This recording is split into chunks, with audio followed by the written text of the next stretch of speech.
আসসালামু আলাইকুম। আমি রাজু আহমেদ, জ্যোতিষশাস্ত্র চর্চা করি, হস্তরেখা চর্চা করি। তো আজ আমরা আলোচনা করব হস্তরেখা এবং হাতের বিভিন্ন গ্রহের অবস্থানের উপরে।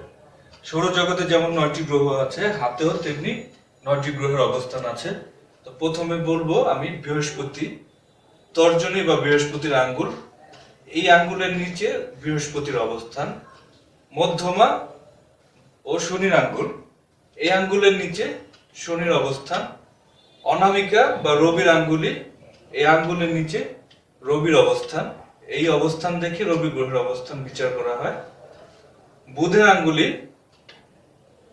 কনিষ্ঠা বা বুধের আঙ্গুল, এর নিচে বুধের অবস্থান, আর এটা হচ্ছে বুধের ক্ষেত্র।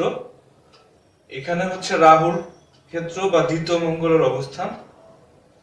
এখানে প্রথম মঙ্গলের অবস্থান, এখানে চন্দ্রের অবস্থান, এখানে শুক্রের অবস্থান, এবং হাতে বিভিন্ন রেখা আছে।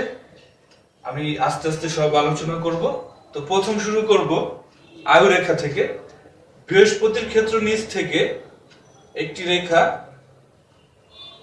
শুক্র ক্ষেত্রে এসেছে, এটাকে আয়ু রেখা বলা হয়, আয়ু রেখা। আর আয়ু রেখার উপর দিয়ে বৃহস্পতির এখান থেকে একটি রেখা মঙ্গলের ক্ষেত্রের দিকে গিয়েছে, এটাকে বলা হয় শিরোরেখা। আর এই রেখাটাকে বলা হয় রবি রেখা। এই রেখাটাকে মণিবন্ধ থেকে শনির ক্ষেত্রে গিয়েছে, একে বলা হয় ভাগ্য রেখা। এর পাশ দিয়ে মণিবন্ধ থেকে আরেকটি রেখা রবির ক্ষেত্রে গিয়েছে, এটাকে বলে রবি রেখা।